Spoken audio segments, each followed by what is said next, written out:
महानगर के उस हिस्से में जहां दिन रात आईटी कंपनियों की बसें दौड़ती थीं और लड़कियां अपने सपनों की नौकरी के लिए घर परिवार छोड़कर आती थीं, वहीं एक पुरानी मगर चमक दमक से ढकी 7 मंजिला इमारत खड़ी थी जिसका नाम था सावित्री वर्किंग वीमेंस पीजी। बाहर से देखने पर सब कुछ सुरक्षित, भरोसेमंद लगता था। बायोमेट्रिक एंट्री, हर फ्लोर पर कैमरे, नीचे बोर्ड पर मोटे अक्षरों में लिखा only for working girls, 100% safe. इसी भरोसे पर देश के अलग अलग कोनों से आई कई लड़कियां वहां रहने लगीं, जिनमें थी software developer Arya, night shift BPO में काम करने वाली मानसी, मल्टीनेशनल कंपनी की एचआर कृतिका, न्यूज चैनल की field reporter Niharika, design studio में इंटर्न रुचि और प्रतियोगी परीक्षा की तैयारी कर रही ईशा। शुरू के कुछ दिन सब सामान्य रहा। सुबह ऑफिस की जल्दी, रात को थकी हुई वापसी, छत पर कपड़े सुखाना, किचन में हल्की हंसी मजाक। बट पहले ही हफ्ते आर्या ने नोटिस किया कि रात होते ही इस पीजी की हवा बदल जाती है, जैसे इमारत सांस लेने लगती हो। दीवारों से अजीब सी ठंडक निकलती, लिफ्ट बिना बुलाए रुकने लगती और रात ठीक 12:06 पर हर फ्लोर के कॉरिडोर में एक साथ धीमी धीमी पदचाप सुनाई देती, जबकि कैमरों की फुटेज में उस समय सिर्फ खाली गलियारे दिखाई देते। पीजी की मालकिन शारदा मैडम हमेशा फीकी भूरी साड़ी पहनती थीं। उनके चेहरे पर अजीब सा जड़ भाव रहता और वह हर नई लड़की से एक ही नियम दोहराती, रात 12 के बाद कमरे से बाहर नहीं निकलना, चाहे कोई कितना भी आवाज दे, तुम्हारा नाम लेकर रोए या मदद मांगे। शुरू में लड़कियों को यह सख्ती लगी, लेकिन डर तब बढ़ा जब मानसी ने बताया कि नाइट शिफ्ट से लौटने पर जैसे ही वह कमरे की लाइट बंद करती है, बाथरूम का नल अपने आप खुल जाता है और शीशे में उसे किसी और लड़की की परछाई दिखती है जो मुस्कुरा रही होती है, लेकिन आंखें बिल्कुल खाली होती हैं। कृतिका ने कहा कि हर रात 3:11 पर उसके फोन में बिना किसी नोटिफिकेशन के एक ही मैसेज आता है, आज कितनी देर तक काम करोगी, और भेजने वाले का नाम कभी नहीं दिखता। निहारिका ने दावा किया कि 5वीं मंजिल के स्टोर रूम से रात में कैमरे की फ्लैश जैसी रोशनी निकलती है और अंदर से किसी लड़की के सिसकने की आवाज आती है। रुचि ने बताया कि उसकी खिड़की के बाहर कई बार उल्टे पैर वाली परछाइयां चलती हैं, जबकि वह खिड़की 6ठी मंजिल पर थी।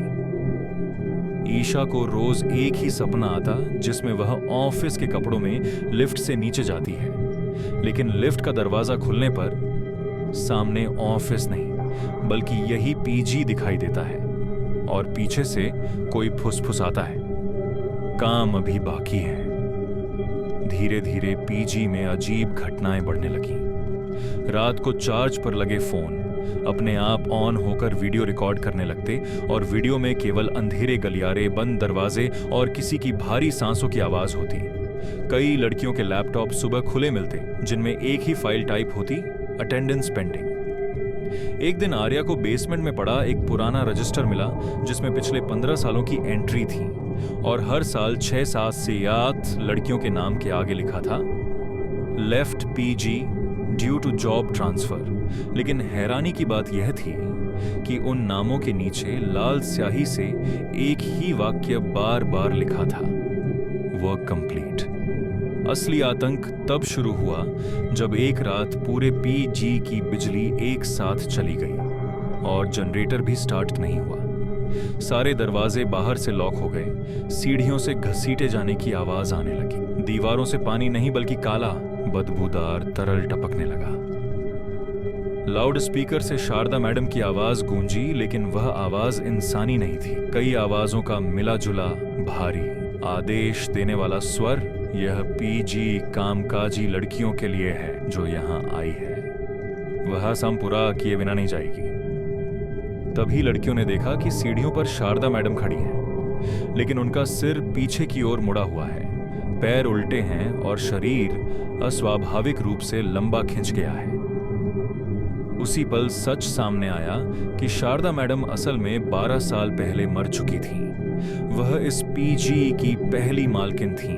पीजी का नाटक करके अंदर वर्किंग लड़कियों को ब्लैकमेल, शोषण और अवैध कामों में फंसाती थीं और जो विरोध करती उन्हें इसी इमारत में मारकर दीवारों और बेसमेंट टैंक में छिपा दिया जाता था।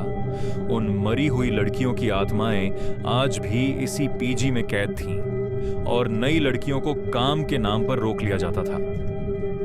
तभी बेसमेंट से सड़े हुए बाल, हाथ, आईडी कार्ड और ऑफिस बैज तैरते हुए ऊपर आने लगे। हवा में खून और सड़ांत की गंध भर गई। आर्या और बाकी लड़कियां किसी तरह छत तक पहुंची, जहां एक बंद कमरा था जिसमें तंत्र मंत्र बलि के निशान, लड़कियों की तस्वीरें, रिज्यूमे और ऑफिस आईडी पिन की हुई थी। जैसे ही उन्होंने उन चीजों को आग लगाई, पूरे पीजी में दर्जनों लड़कियों की चीखें एक साथ गूंजी। इमारत कांपने लगी, दीवारें फटने लगी। शारदा मैडम की परछाई चीखते हुए पिघलने लगी। कोई यहां से नहीं जाएगा। लेकिन आग के साथ ही एक एक कर आत्माएं मुक्त होने लगी और अचानक सब कुछ शांत हो गया। अगली सुबह जब पुलिस पहुंची तो इमारत पूरी तरह खाली थी।